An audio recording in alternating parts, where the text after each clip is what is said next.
Et nous avons mis tout en œuvre et pour justement faire ce programme-là. Alléluia. Mais avant de rentrer dans notre thème du jour, j'aimerais vous présenter un petit peu l'orateur. Pour ceux et celles qui ne le connaissent pas, il s'agit de notre ancien Okito Lutula. C'est un serviteur qui a été appelé et choisi par Dieu dès son plus jeune âge. Il a exercé, il a commencé à œuvrer aux côtés de son père, puis aujourd'hui dans le ministère de Pasteur Pascal et de la servante de Dieu, Pasteur Véronique. Alléluia, dans l'église Christ la pierre angulaire. Il exerce ses fonctions pleinement dans l'enseignement, dans le domaine de l'enseignement. Alléluia, où il dispense des cours d'affermissement, d'accompagnement spirituel et des cours bibliques. Alors, sans plus tarder, nous allons passer à la parole de Dieu et j'invite le serviteur de Dieu, l'ancien Okito Lutula. Merci évangéliste, bonjour peuple de Dieu, je suis content de pouvoir être là avec vous et merci à toutes les personnes qui assistent à ce programme. Comme la servante de Dieu l'a dit, on va faire ce programme parce qu'il nous faut la connaissance, amen. Et ce programme m'a été inspiré parce que, vous savez, la vie chrétienne tourne autour de la connaissance de qui est Jésus. Et la connaissance, en fait, c'est Jésus-Christ qui nous donne la connaissance de qui est Dieu. Vous savez, dans la Bible, Philippe avait demandé à Jésus, montre-nous le Père. Il a dit, depuis que je suis avec vous, vous ne me connaissez pas. Et donc, c'est-à-dire, si tu veux connaître qui est Jésus, qui est le Père, qui est Dieu, tu dois connaître qui est Jésus. C'est pour ça qu'on a voulu proposer ce programme, pour que toutes les personnes qui ne connaissent pas Christ puissent connaître qui est le Seigneur, pourquoi Christ est venu dans nos vies, pourquoi la Bible tourne autour de la personne de Christ, pour aussi que les personnes qui veulent aller plus en intimité dans la connaissance de qui est Jésus-Christ puissent avancer dans cette intimité, les personnes qui veulent recentrer aussi leur foi autour de qui est Jésus. Ce programme-là est fait pour vous, pour toutes les personnes qui avaient soif de connaître qui est Jésus. Je vous invite aussi encore une fois pendant qu'on est là, à partager, à liker, taguer des gens, faites l'œuvre de l'évangéliste, partagez des personnes. Vous ne savez pas que peut-être la personne que vous allez partager, ça peut le bénir, ça peut le toucher. Et c'est une occasion aussi de pouvoir discuter de Christ avec cette personne-là. Pour ça, je vous invite vraiment à pouvoir partager vraiment autour de la parole de Dieu, autour de Jésus-Christ. Vous savez, quand on commence dans la vie chrétienne, la première chose qu'on est tenté de se poser comme question, mais pourquoi Jésus ? Pourquoi notre foi est basée sur une personne ? Des fois, je discute avec des personnes qui sont des païens, mais ils ne comprennent pas. Jésus, c'est qui ? Pourquoi on a mis un homme dans cette position ? Pourquoi, si on veut être sauvé, il faut passer par Jésus ? Mais qui est cette personne réellement ? Mes bien-aimés, l'épisode 1, on va parler de la naissance de Jésus. Vous savez, Jésus n'est pas venu par hasard. Jésus n'est pas venu sans raison, sans un but. Il n'est pas n'importe qui. Il est venu pour une raison très précise. Parce qu'il devait reprendre à un problème. Il devait répondre à un problème que l'humanité avait rencontré, un problème que les hommes ont eu. Mais bien aimés, j'aimerais, avant qu'on commence à parler de la naissance de Jésus, qu'on rentre dans les faits, qu'on prend le temps, qu'on s'attarde aussi un tout petit peu sur qu'est-ce qui s'est passé pour que Jésus soit né, pour qu'il vienne sur la terre, pourquoi il est né, pourquoi il est venu. Il aurait pu ne pas venir, il aurait pu ne jamais venir, mais il est venu. Mais bien aimé, cette histoire-là commence directement dans la Genèse au tout début. Dieu dit dans sa parole, dans Genèse 1, 26, Dieu dit « Créant l'homme à notre image et à notre ressemblance ». J'aimerais tout d'abord qu'on s'arrête un peu sur un point qui est un peu important, qu'on va comprendre par la suite. Il dit « Créant l'homme à notre image ». C'est que Dieu, quand il parle de notre, il parle au pluriel. Amen. Il parle au pluriel, il dit « à notre image, à notre ressemblance ». La première chose que j'aimerais pouvoir vous dire, c'est que Dieu est composé de 3 parties. Il y a ce qu'on appelle, nous, les chrétiens, le Père, le Fils et le Saint-Esprit. En fait, Dieu a 3 compartiments, mais il n'y a qu'un seul Dieu. Amen.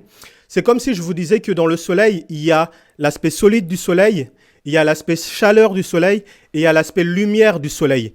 Mais bien aimé, ces 3 choses sont indissociables les uns des autres. Et c'est la même chose. Il y a le Père, il y a le Fils, il y a le Saint-Esprit. Et Dieu nous a créés à son image. Et il nous a créés avec une âme, un esprit et un corps. Et il a créé à notre image, c'est-à-dire que Dieu a mis de lui-même en nous qui nous a créés. Il a mis de lui-même, il s'était investi. C'est comme un père ou une mère, quand son enfant naît, c'est parce que c'est une partie de lui-même qui est née dedans. Et donc, il aime la personne qui vient au monde, il l'aime très tôt parce qu'il l'a mis de lui. J'aimerais vous dire, mes bien-aimés, que Dieu t'aime parce qu'il a mis de lui en toi pour que tu viennes sur le monde, pour que tu sois né. Et j'aimerais dire à tout à chacun que Dieu nous aime tout à chacun, que Dieu t'aime profondément. Mais bien-aimé, si tu n'as jamais entendu que Dieu t'aimait, je te dis qu'aujourd'hui Dieu t'aime. Il a créé à son image pour que tu puisses avoir une relation avec lui, pour que tu puisses avoir une communion avec lui, pour que tu puisses partager des choses avec lui. C'est pour ça que Dieu t'a créé à son image, pour que tu puisses avoir une relation, pour que tu puisses avoir une communion, pour que tu puisses partager des choses avec lui.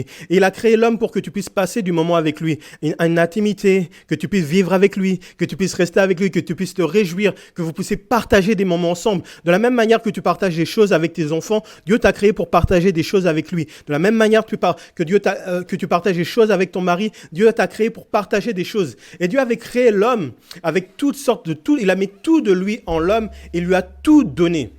Et vous savez, et quand Dieu a créé Adam, il a créé Ève. Et Adam devait chercher qui était à sa ressemblance pour partager la vie avec Dieu. Et de la même manière, comme Adam, il a dû chercher quelqu'un à sa ressemblance pour partager la vie avec Dieu. Même Dieu, c'est la même chose. Il nous a créé à sa ressemblance pour qu'on partage de lui. Il nous a donné sa nature divine en nous. C'est-à-dire que quand l'homme a été créé, il a été créé dans une relation parfaite avec Dieu. Il a été créé avec une nature divine qui était en lui. J'aimerais te dire que avant que toute la suite s'arrive, mais à l'origine, tu as été créé pour être quelqu'un de totalement divin, quelqu'un de totalement incroyable, quelqu'un de totalement époustouflant. Et tu as été créé pour être comme ça. Amen. Et c'est pour ça que Dieu est tellement bon et nous ne devons pas douter de l'amour de Dieu pour nous, pour tout à chacun. Et j'aimerais dire à quelqu'un que Dieu t'aime.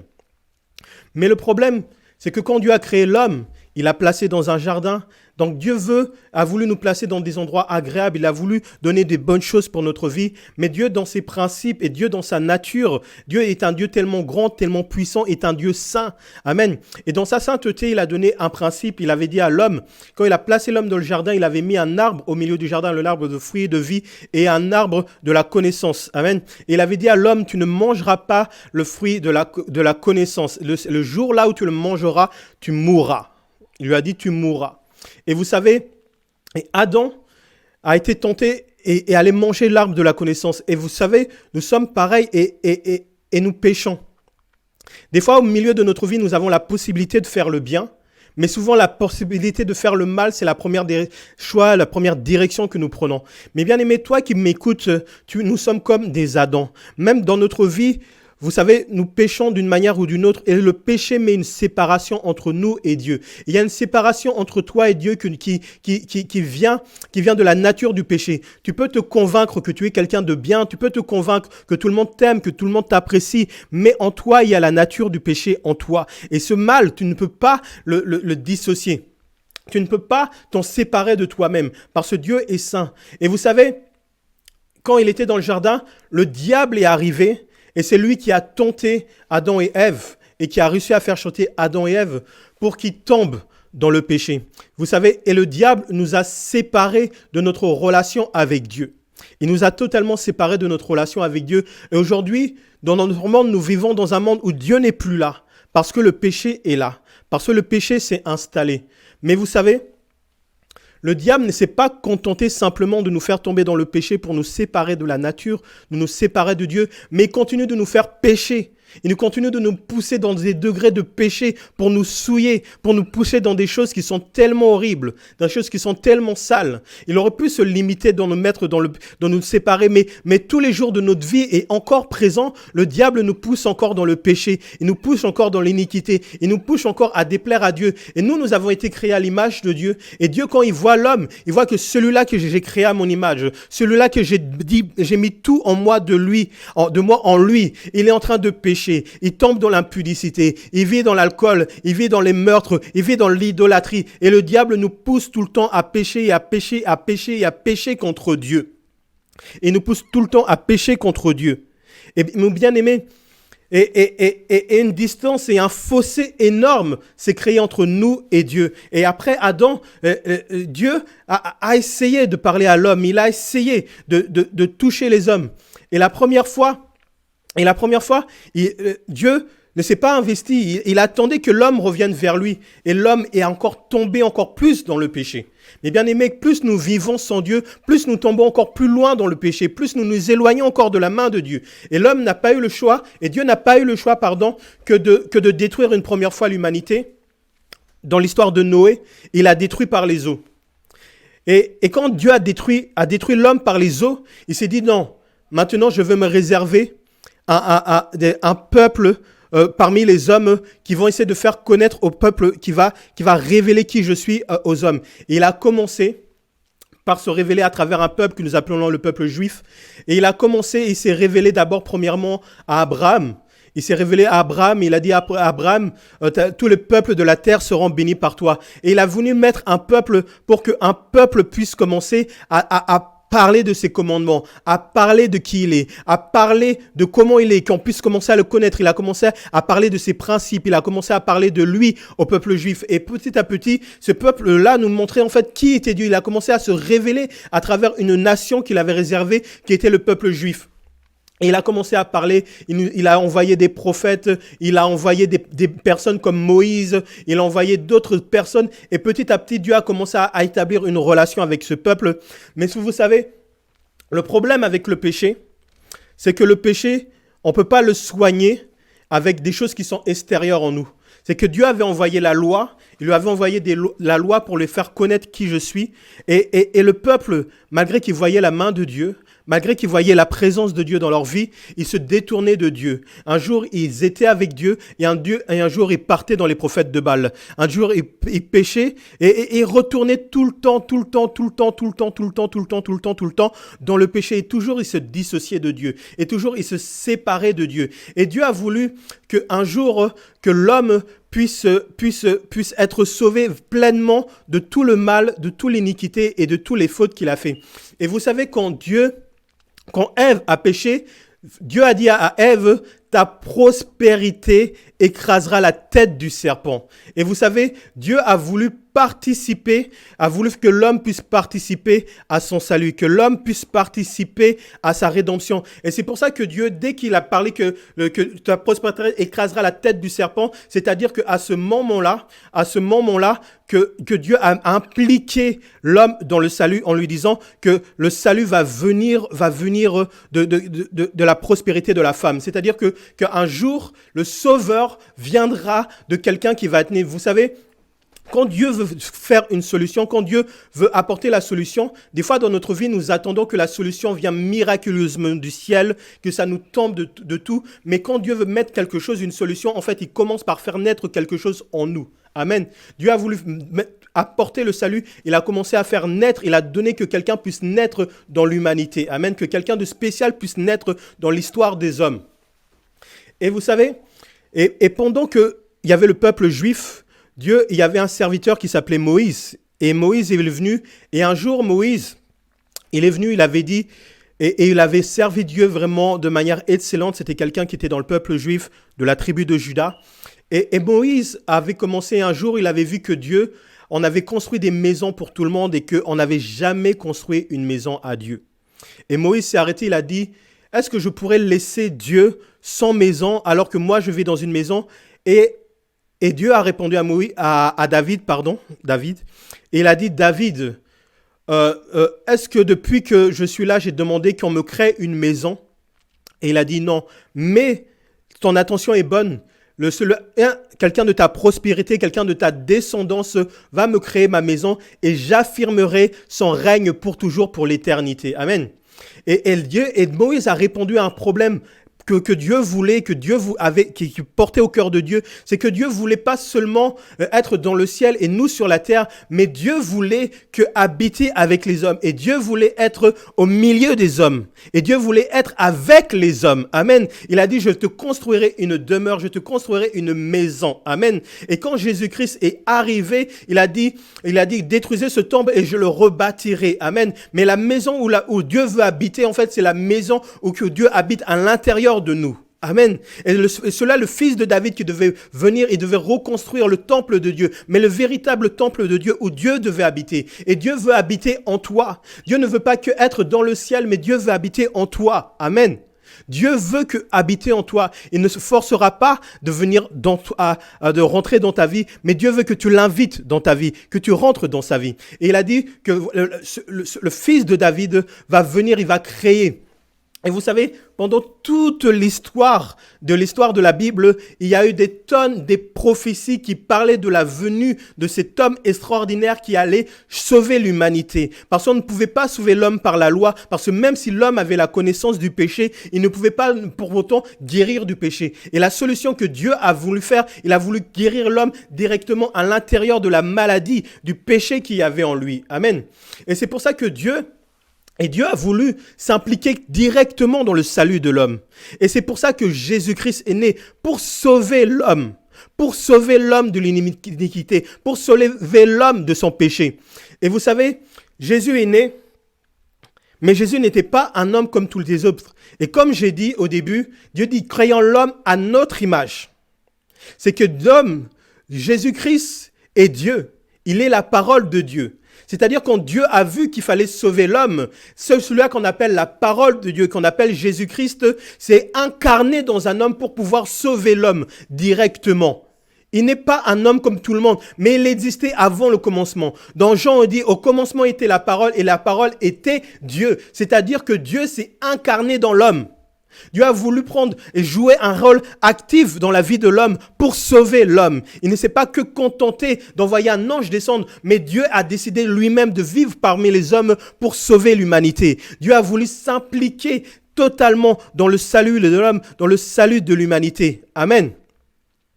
Il est né et Dieu a donné naissance et Dieu s'est donné naissance à lui-même. Vous savez, il y a beaucoup de personnes qui me disent, mais comment ça une vierge a pu mettre au monde? Mais moi je dis à ses frères qui disent, mais comment la source de vie peut avoir besoin de quelqu'un qui lui donne la vie? Ce n'est pas normal. Si Dieu est Dieu, il est capable de tout. Amen. Si Dieu est Dieu, il est capable de tout. Et Dieu est venu et il a s'est mis dans la vie d'une vierge. Et la Bible nous dit aussi également que dans Ésaïe, on dit que la Vierge enfantera. La Vierge enfantera. Et amen. Et Marie est née vierge. Comme Adam, il a été ce qu'on appelle le deuxième Adam. Parce que quand le premier Adam a péché, toute l'humanité a été tombée dans le péché. Mais quand le deuxième Adam a réussi, par leur réussite du deuxième Adam, toute l'humanité aussi va être aussi sauvée aussi également par la venue du deuxième Adam qu'on appelle Jésus-Christ, parce qu'il n'est pas né de la chair, il n'est pas né dans le péché, il n'est pas né dans l'iniquité, mais il est né dans l'Esprit de Dieu. Et c'est pour ça que Jésus-Christ est venu et qu'il est né. Amen. J'aimerais aussi parler aussi à tout le monde, il faut aussi que tu prennes le temps que Jésus-Christ est né dans une vierge, mais il faut aussi que pour que Jésus-Christ puisse te sauver, qu'il puisse aussi naître en toi. Il faut que Jésus-Christ naisse en toi. Amen. Si dans ta vie, des choses ne naissent pas en toi, il n'y aura jamais la solution dans ta vie. Il faut que Jésus-Christ commence à naître en toi pour être sauvé de ta situation. Dieu est venu nous sauver du péché, mais il est aussi venu nous sauver des situations horribles que nous vivons dans notre vie. Il est venu nous sauver de la perdition qui est dans nos vies. Mais il faut que Jésus-Christ puisse naître en toi, mon bien-aimé, ma bien-aimée. Amen. Il faut que des nouvelles choses naissent en toi. Il faut que les désirs... Vous savez, des fois, quand tu veux devenir riche, des fois, on pense que la solution, c'est que quelqu'un nous ramène beaucoup d'argent. Alors que Dieu, dans son principe, il va faire naître en toi le désir d'une entreprise pour que tu puisses changer. Pour que ta vie change et que tu ne vives plus dans le péché, il faut que le désir d'être saint, de changer ta vie puisse changer. Si tu veux arrêter d'être quelqu'un de bête, ignorant, il faut que le désir d'être sage et d'être intelligent naisse en toi, mes bien-aimés. C'est pour ça que, mes bien-aimés, il faut que Dieu naisse en toi. Il faut que des choses naissent en toi. Il faut que tu prennes le temps que des choses naissent en toi. Vous savez, quand un homme et une femme veulent mettre au monde un enfant, il faut qu'ils prennent le temps ensemble pour que quelque chose naisse. Mais bien aimé, il faut que tu prennes le temps de t'arrêter pour que Jésus-Christ puisse naître dans ta vie. Pour que tu puisses dire, est-ce que ma vie, est-ce qu'elle doit être comme elle est aujourd'hui? Prends le temps de t'arrêter, prends le temps de réfléchir pour que le spirituel puisse naître dans ta vie, pour que Dieu puisse naître dans ta vie. Prends le temps de t'arrêter, prends le temps de réfléchir, prends le temps de t'arrêter pour que Jésus-Christ puisse naître dans ta vie. Il faut que Dieu naisse dans ta vie. Il faut que Dieu puisse grandir dans ta vie. Amen. Et là, l'ange de Dieu vient, le temps est arrivé. Il y a eu de tonnes et des tonnes de prophéties bibliques qui ont apparu pour parler de la naissance de Jésus. Il y a des versets qui nous disent, Moïse, il y aura un serviteur comme toi. Et il dit dans Isaïe 9, versets 5, 6, un fils nous est né, un enfant nous est donné, la domination et le pouvoir reposera sur lui. On le appellera Père éternel, Dieu tout-puissant. Donc on commence, c'est un homme, mais après on l'appelle Père et on l'appelle Dieu tout-puissant. Amen. Parce qu'en réalité, comme je vous ai dit, c'était Dieu qui devait s'incarner dans un homme pour sauver l'humanité. Amen. C'est pour ça que des fois on l'appelle Fils de Dieu. Fils de Dieu, ce n'est pas, c'est le Fils de Dieu. Amen. Quand on dit Fils de Dieu, c'est une image qui représente qu'il est le bras de Dieu. Parce que le Fils, c'est celui qui exerce le pouvoir à la place du Père. Amen. Quand on dit qu'il est le Fils de Dieu, ce n'est pas que Jésus-Christ et que l'enfant, comme on l'entend dans le sens biologique, mais il est le Fils, il est le bras de Dieu. Amen. Quand on parle de Fils de Dieu, c'est ce sens-là. Parce que Jésus-Christ est lui-même Dieu. Il est une composante de Dieu. Amen. Il est le Fils de Dieu. Amen. Il est le bras de Dieu. Il est Dieu lui-même. Il est la parole de Dieu. Et il est venu, il s'est incarné dans l'homme. Il n'est jamais né, mais il s'est incarné dans l'homme. C'est pour ça qu'il dit, je connaissais Abraham. Jésus-Christ disait, je connaissais Abraham. Et Jésus-Christ est venu dans la lignée de David, comme la prophétie lui avait dit, comme David lui avait dit, celui-là qui viendra après toi, quelqu'un de ta prospérité, je lui transférerai son trône, j'affirmerai son trône pour l'éternité. Amen. Et Jésus-Christ n'est pas mort, il est vivant, il est ressuscité, donc son règne est pour l'éternité. Amen. Mais bien aimé, c'est pour ça que quand on voit que Jésus-Christ est né, il correspond à toutes ces prophéties bibliques que Dieu nous a prophétisées en attendant la venue de Jésus-Christ. Et Jésus-Christ est venu, il est né, il est venu par Marie, une vierge. Comme je vous ai dit, il est la source de vie, il n'a pas besoin de la vie. C'est comme si je prenais une allumette dans une grosse source de feu et je disais qu'avec ma petite allumette, je veux redonner du feu à une montagne de braise, de feu enflammé, ça ne sert à rien. Et il n'en avait pas besoin parce que lui-même, la source de vie, peut donner la vie tout seul. Pour les gens qui ne comprennent pas le spirituel, les choses de Dieu, ça se comprend avec la foi, avec le spirituel. Et Jésus-Christ, il vient, il naît. Comme la Bible l'a dit dans Isaïe, la Vierge enfantera et il est venu le temps pour pouvoir sauver l'homme parce que l'homme avait tellement péché, l'homme était tellement détourné de Dieu que l'homme ne voulait que... il est venu au milieu des hommes pour nous montrer l'exemple, pour nous montrer qu'il est proche de nous, pour nous montrer qu'il n'est pas loin de nous, pour nous montrer qu'il s'est impliqué totalement dans l'histoire des hommes, dans le salut des hommes. Et il est venu et Marie était là. Et là, on est dans les débuts des évangiles, on est dans Matthieu. Les textes sont un peu longs, je vais simplement vous les résumer. Et on est dans Matthieu, et Jésus-Christ est là et vient, et Joseph vient et il voit sa fiancée tomber enceinte. Il se dit non, c'est pas possible. Comment elle a pu me faire ça? Mais un ange vient et dit Joseph, va épouser ta fiancée Marie, qu'elle devienne. Prends ta femme Marie. Il appelle directement sa femme. L'enfant qui vient il est né du Saint-Esprit. Elle ne t'a pas trompé. Et Joseph prend Marie et il l'épouse. Ils se marient ensemble. Et après. La grossesse avance, la grossesse progresse, et un jour, Jésus est là, il a été enfanté, il apporte la grossesse de Jésus, et un jour, il y a quelque chose qui arrive, il y a des rois mages, comme la Bible nous l'enseigne, il y a des rois mages qui sont venus, qui ont vu une étoile briller. Ils sont allés voir le roi Hérode, il a dit que le roi des Juifs est né. Et Hérode est venu, il a dit, ça l'a troublé, ça l'a dérangé. Ça l'a vraiment troublé, ça l'a vraiment dérangé, parce qu'il avait vu un roi, il avait dit, mais si ce roi-là naît, il va venir, il va détruire mon règne, il va détruire mon royaume. Vous savez, comme je vous ai dit tout à l'heure, quand Jésus-Christ doit naître en quelqu'un, mais bien aimé, il y aura des choses, des oppositions qui vont faire pour que tu ne puisses pas écouter Dieu, pour que Jésus-Christ ne puisse pas naître en toi. Amen. Et il y aura plein de choses, mais bien aimé, toi qui n'as jamais écouté l'évangile, des fois, à un moment, quand tu voudras écouter, il y aura toutes sortes de personnes, de messages qui vont te dire, n'écoute pas ce Jésus-là qu'on est en train de te parler. N'écoute pas ce Jésus-là qu'il est en train de te vendre. C'est pas vrai, il y a des tonnes et des tonnes de choses qui vont tout faire pour étouffer pour que Jésus-Christ ne naisse pas dans ta vie. Mais tu dois le laisser venir naître dans ta vie. Amen. Tu dois venir le laisser grandir dans ta vie. N'écoute pas les voix de toutes les personnes qui te disent ce Jésus-là ne vaut rien, ce n'est n'importe quoi. Amen. Mais prends le temps d'écouter les personnes qui vont te parler de Jésus, les personnes qui ont la vraie révélation de Jésus. Et quand on lit un peu plus loin dans le texte, toujours dans Matthieu, on voit que quand Jésus est né, les bergers ont eu la révélation que Jésus était né. Amen.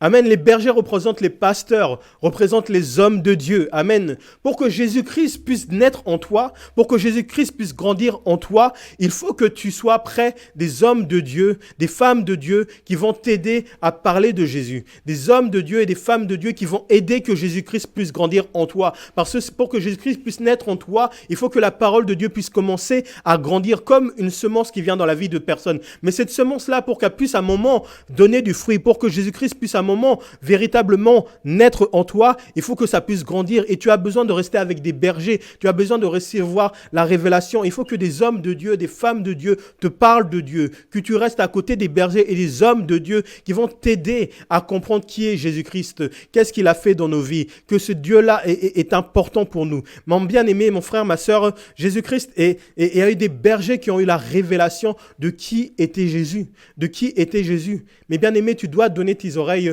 aux bonnes personnes.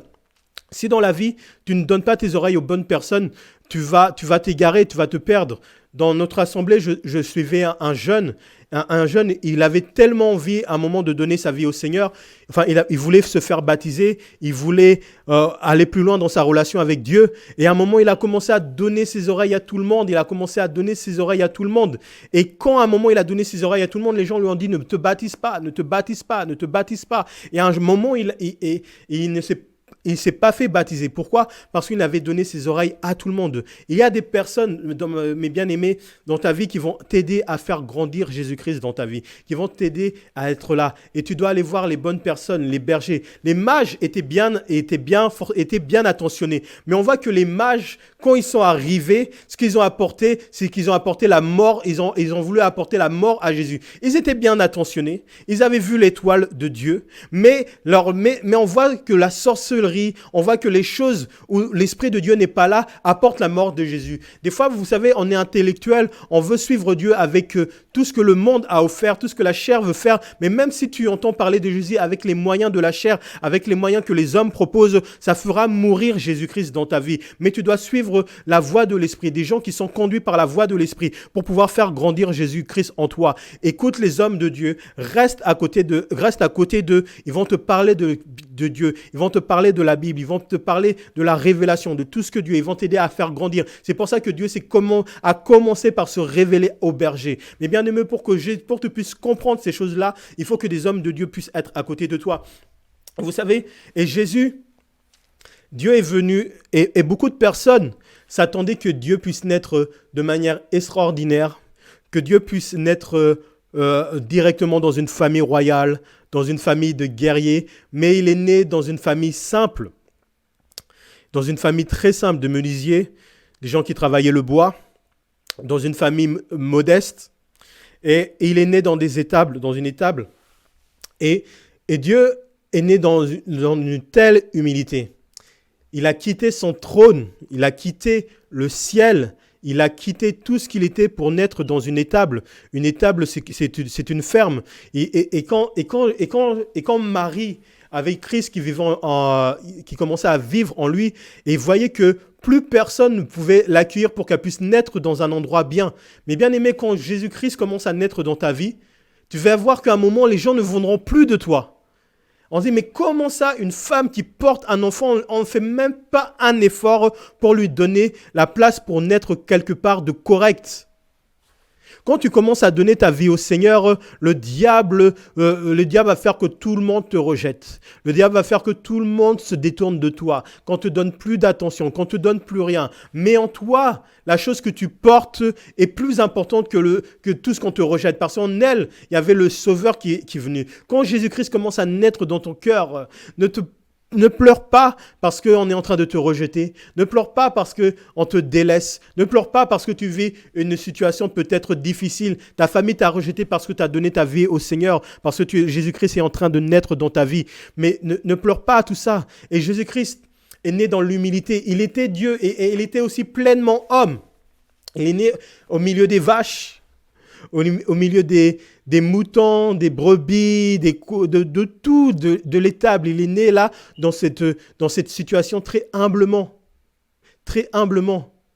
Et vous savez, Dieu n'avait pas besoin de naître dans une grande paix, dans une grande maison, dans une famille royale. Parce que Dieu peut tout. Il peut prendre quelqu'un de quelque chose de très humble et l'élever le temps où Dieu voudra. Amen. Il n'avait pas besoin d'avoir chef d'armée ou je ne sais pas quoi. Dieu n'avait pas besoin de tout ça. Il n'avait pas besoin de tout ça. Il est venu dans l'humilité pour se rapprocher de toi. Mais bien aimé, Dieu t'aime tellement qu'il est venu dans la plus simple habillement possible pour se rapprocher de toi. Il est venu humblement pour te tendre la main, pour te dire, voici mon bien-aimé, mon frère, ma sœur, toi qui me regardes sur YouTube. Dieu a quitté le ciel. Il est venu sur la terre. Il s'est débarrassé de toute sa puissance, de toute sa gloire. Il était homme. Il était 100% homme et 100% Dieu. Mais il a tout dépouillé pour vivre et pour rester à tes côtés. Pour montrer qu'à l'homme, je sais ce que vous vivez. Je sais ce que vous ressentez. Vous savez, des fois, les hommes politiques ou les hommes riches, ils ont vécu dans des maisons dorées. La reine d'Angleterre ne connaît pas la vie comme nous les connaissons.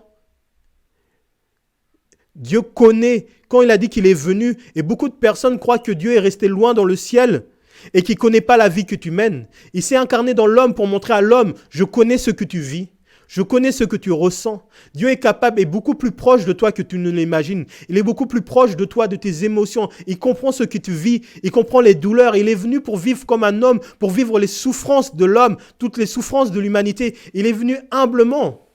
Et il y a des fois, j'étais dans une église, dans un mariage, et les personnes disaient « Ah, mais Dieu ne connaît pas la souffrance que nous vivons dans nos mariages. » Mais j'ai dit « Non, Dieu connaît ce que tu vis, il est vécu comme un homme. Il a été tenté par tout le monde, il a été tenté par les femmes, tenté par la colère, tenté par l'argent, tenté par les diables, tenté par tout et n'importe quoi qui peut nous être présenté sur la terre. Et le diable est venu, il a tenté, il est venu humblement. Il connaît ton cœur. Dieu connaît ce que tu vis. Dieu connaît ce que tu ressens. Tu peux partager avec lui. Parce que quand Dieu est dans le ciel, vous savez, quand quelqu'un est tellement loin de nous, on imagine, on est là avec quelque chose de religieux. Mais Dieu est venu sur la terre pour partager une relation avec l'homme.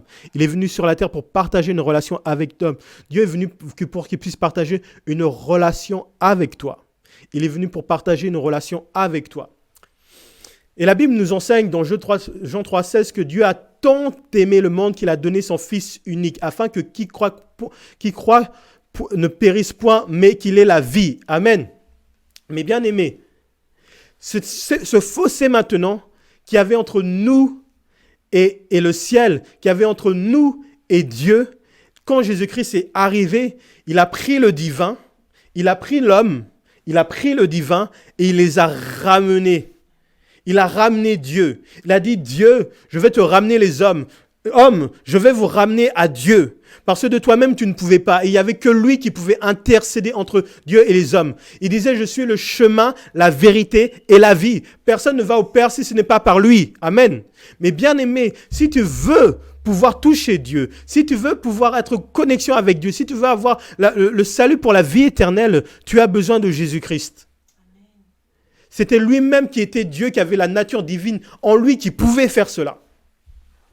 Ce n'est pas les efforts de ta sainteté, ce n'est pas les efforts de tes réflexions, mais c'est Dieu qui a mis ces choses en nous pour que tu puisses, mon bien-aimé, mon frère, ma sœur, pour que tu puisses être en relation avec Dieu. Sans Jésus, tu ne peux rien. C'est lui qui va venir dans nos vies pour nous restaurer avec Dieu, pour remettre notre relation avec Dieu. C'est pour ça que Jésus-Christ est venu. Il est le chemin, la vie, la vérité est une personne. Il est la lumière. Et quand il vient dans notre vie, il nous réconcilie avec Dieu, mais il efface et guérit en nous la puissance du péché qui était dans notre vie. Parce que le péché nous séparait de Dieu.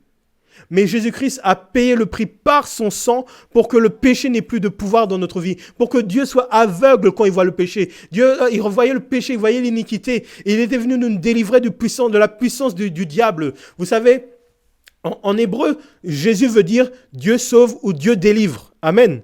Il nous sauve de la perdition. Il nous délivre du pouvoir du péché. Quand Jésus vient, il te relie avec Dieu. Mais il te sauve aussi de la condition de la vie que tu as aussi sur la terre. Amen. Il te sauve de tous les péchés qui peuvent venir dans ta vie. Il est là pour guérir aussi l'humanité de toutes les blessures que tu as dans ton cœur. Si tu as été violé, si tu as été détruit, si tu as été écrasé, il est venu pour te redresser. Il est venu pour te restaurer. Il est venu pour te rendre près du Père, mais il est venu pour aussi sauver ta vie que tu vis sur la terre. Dieu sauve, c'est le salut pour l'humanité, mais c'est aussi le salut, être sauvé, c'est être sauvé aussi dans plusieurs choses dans la vie de tous les jours. Quand tu vis dans la pauvreté, il est venu t'apporter la bénédiction. Il est venu t'apporter, à sa mort sur la croix, il est venu t'apporter tout ça. Il fallait que quelqu'un paye le prix de nos péchés. Parce que la colère de Dieu ne pouvait pas se détourner. La colère de Dieu ne pouvait pas se détourner. Et il est venu par son sacrifice. Et la colère qui était sur Dieu, il a dit, Papa, la colère des hommes, quelqu'un doit payer le prix parce que tu es juste. Mais papa, je veux prendre le prix pour toi qui me suis sur Internet. Tu méritais la mort, tu méritais la séparation, mais il a dit, papa, moi, je vais payer le prix pour cette personne. Le prix est tellement lourd qu'ils ne peuvent pas le payer pour eux-mêmes. Il fallait quelqu'un de juste. Il fallait la vie de quelqu'un parce qu'il n'y avait que la vie qui pouvait payer. Mais il fallait la vie de quelqu'un qui était digne parce qu'on ne pouvait pas racheter l'humanité avec de l'argent. On pouvait que racheter l'humanité avec la vie parce que la vie, c'est la chose qui est le plus précieux. C'est pour ça que dans l'Ancien Testament, quand les hommes péchaient, c'était le sang des boucs qui couvrait le péché des hommes. Le sang des animaux, c'était le sang des animaux. Mais le sang des animaux n'était pas parfait parce que c'était pas le sang excellent. Mais il n'y avait qu'un seul qui pouvait payer ce prix excellent, c'était Dieu lui-même. Le sang de Jésus-Christ. Il n'y avait que son sang qui était pur, il n'y avait que son sang qui était parfait. Et Dieu nous avait enseigné par tout le peuple juif, comme je parlais avant, il nous révélait un peu comment il était. Il nous avait montré que le sang pouvait pardonner le pouvoir du péché. Mais le sang des animaux couvrait simplement le péché et n'effaçait pas. Mais le sang de Jésus-Christ ôtait le péché de nos vies. Donc c'est-à-dire qu'à chaque fois qu'il y avait une condamnation, mais bien aimé, quand tu viens et tu t'approches de Jésus, quand à chaque fois tu dis, j'ai une condamnation, hier dans ma vie passée, j'étais un pécheur, dans ma vie passée, j'avais fait le mal, dans ma vie passée, j'étais homosexuel, j'étais un braqueur, j'étais un escroc, j'étais toutes les choses les plus mauvaises que tu peux imaginer. Jésus-Christ, par son sang, efface l'ardoise.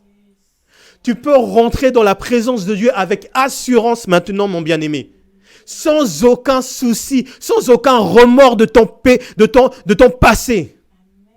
Sans aucun remords de ton passé. Ça n'a même plus le droit de revenir dans ton esprit pour t'accabler de nouveau. Beaucoup de gens croient que leur passé là, ah non, mais il y avait 2 ans, il y avait 3 ans. C'est fini. Jésus-Christ a tout effacé. Tu as un casier judiciaire vierge maintenant, mon bien-aimé. Ton casier judiciaire est vierge. Il n'a même jamais existé. Aucune trace. Et Jésus-Christ est venu, il est né pour ça. Il est né pour ça. Parce qu'il n'y avait que le sang de quelqu'un de parfait, excellent. Parce que Dieu a créé le ciel et la terre.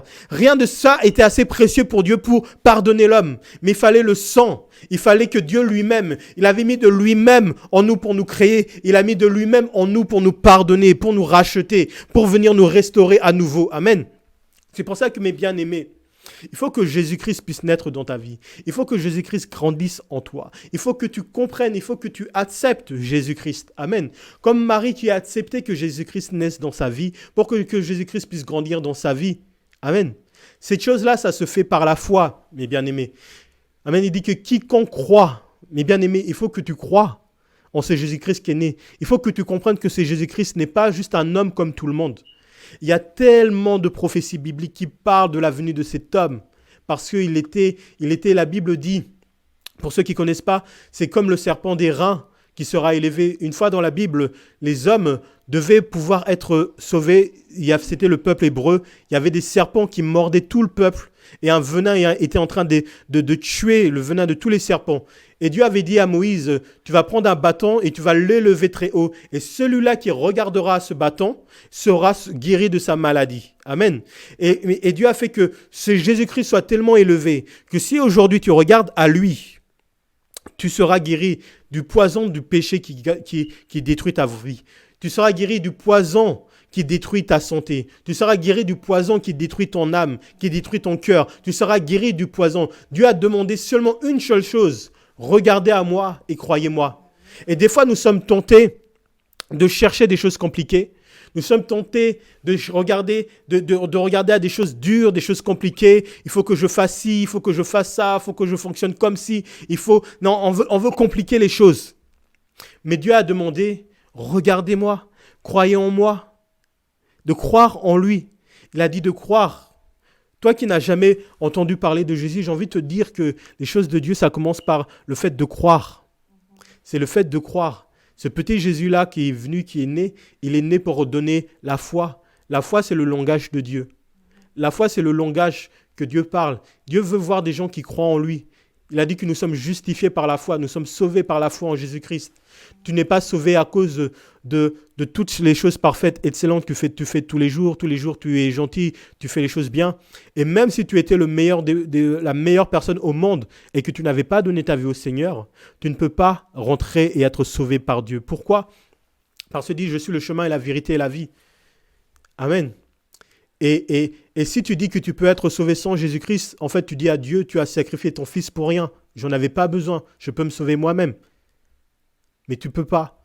Qu'importe comment tu t'estimes, qu'importe comment tu te sens juste, comment tu te sens bon, comment tu t'estimes parfait, mais tu as besoin de ce Jésus-Christ. Tu as besoin d'avoir foi en lui. Tu as besoin de croire en lui. Tu as besoin de croire en Jésus-Christ. Mais bien aimé, j'aimerais te dire à toi qui m'écoutes aujourd'hui, qui a pris le temps d'écouter le premier épisode de cette série, j'aimerais t'inviter j'aimerais prier pour toi. Si tu te sens touché par ce message, je vais te demander de fermer les yeux, de te concentrer. Si tu veux que Jésus-Christ naisse sur ta vie, je vais prier pour toi, donner quelques paroles.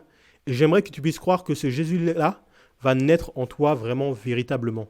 Que ce Jésus-là, quand il va naître, maintenant tu seras relayé avec le Père. Maintenant, ta vie, quand il va venir dans ta vie, il va grandir en toi. Il va grandir en toi. Écoute-moi attentivement, je vais prier pour toi. Seigneur de Tout-Puissant, je prie pour toutes ces personnes, Seigneur, aujourd'hui qui m'ont écouté. Ces personnes, Seigneur, qui t'ont cherché.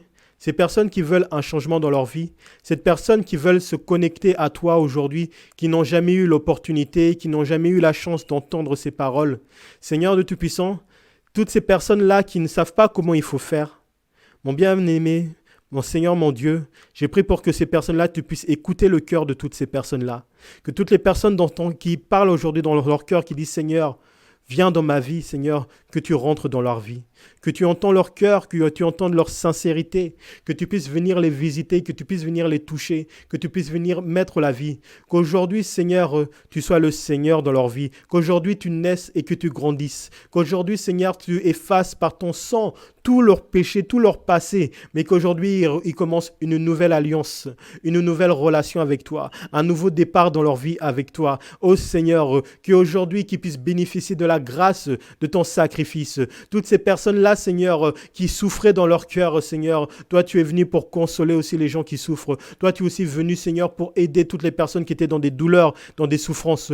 Viens, Seigneur de Tout-Puissant, Seigneur, toucher toutes ces personnes. Viens, Seigneur, toucher leur vie. Que reçois maintenant dans le nom de Jésus-Christ, toi qui m'as écouté et qui as prié sincèrement, Jésus-Christ est en train de rentrer dans ta vie. Et Jésus-Christ est en train de consoler ton cœur. Maintenant, toi qui m'écoutes, toi qui m'écoutes, tu sens, Seigneur, maintenant que quelque chose se produit dans ton cœur, que quelque chose est en train de te visiter. C'est Dieu qui est en train de visiter en toi. Ce que tu es en train de sentir maintenant, c'est Dieu qui est en train d'écouter ton cœur qui souffrait et répond à la douleur de ton cœur. Et il te dit, ma fille, maintenant que tu m'as trouvé, tu ne seras plus jamais seule. Maintenant que tu m'as invité, j'attendais simplement que tu m'ouvres la porte de ton cœur. Et maintenant, tu m'as ouvert la porte de ton cœur. Et maintenant, il va habiter avec toi. Ouvre encore le cœur, mais donne-lui la place pour qu'il puisse continuer à rester et à grandir en toi. Parce que pour l'instant, c'est encore qu'une graine, mais tu dois encore lui donner la place pour qu'il grandisse et que tu verras encore les grandes choses qu'il va faire dans ta vie. C'est pour ça, mon bien-aimé, mon frère, ma sœur, garde-le. Dieu est là. Seigneur, reste avec eux, fortifie-le, que le diable ne vienne pas les déraciner de là où ils sont, que les Hérodes qui essayent de tuer le Jésus-Christ qui est en train de naître dans leur vie soient nuls et sans effet, dans la puissance, dans le nom puissant de Jésus-Christ. Tous les Hérodes qui essayent de tuer toute la foi grandissante de toutes les personnes qui m'écoutent maintenant et qui ont accepté Jésus-Christ soient nuls et sans effet, mais qui puissent grandir en toi, Seigneur. Saint-Esprit, toi, tu es le berger par excellence. Fais grandir en eux le nom de Jésus-Christ. Fais grandir en eux qui y sont, qui tu es en eux, dans le puissant nom du Seigneur Jésus-Christ. Mes bien-aimés, nous avons terminé pour ce premier épisode. Je vais donner la parole à notre évangéliste. Et moi, je vous dis à très bientôt. Je vous dis à demain. Waouh, waouh, waouh, waouh. Est-ce que tu peux envoyer des cœurs? Est-ce que tu peux acclamer là où tu es cette parole puissante, cette parole de vie? Alléluia. On a commencé avec la naissance de notre Seigneur. Nous prions ce matin que que Jésus puisse naître en toi. Alléluia. Il y a plein de points que tu peux relever. Alléluia. Que le Seigneur, il est venu. Le Dieu t'aime. Dieu t'aime là où tu es. Dieu ne regarde pas, ce n'est pas par ta condition, ce n'est pas par ton argent, ce n'est pas par quoi que ce soit ta position sociale. Tel que tu es, Dieu t'aime. Et il a voulu te réconcilier en ce matin avec le Père. Alléluia. Nous bénissons la naissance de Jésus. Nous bénissons la venue de Jésus sur la terre. Alléluia. En tout cas, j'espère que vous avez passé un agréable moment dans la présence de notre Dieu. Je vais te demander, toi qui me regardes, partage la vidéo. Sois comme un évangéliste. Partage la vidéo parce que tu ne sais pas. Alléluia. Si quelqu'un sera touché, si Dieu va toucher quelqu'un, le cœur de quelqu'un par ce message. Alléluia. Vous pouvez nous retrouver sur Instagram. Vous pouvez nous retrouver sur YouTube, sur Facebook également. Vraiment, faites le travail de l'évangéliste. Nous sommes dans la fin des temps. Jésus revient bientôt et l'évangile doit aller jusqu'aux extrémités de la terre. En tout cas, nous nous retrouvons demain pour le deuxième épisode. Ne rate pas, sois là, invite quelqu'un encore. Et si vous voulez soutenir le ministère du serviteur de Dieu, Okito Lutula Ministries, dans la barre d'infos, vous avez le PayPal, donc n'hésitez pas, c'est libre. Alléluia. C'est pour soutenir le ministère. Nous avons de grandes choses à faire avec le Seigneur. Nous avons de grandes choses. Je vous promets que nous avons de grandes choses. Alléluia. En tout cas, on se retrouve demain et bon appétit chez vous.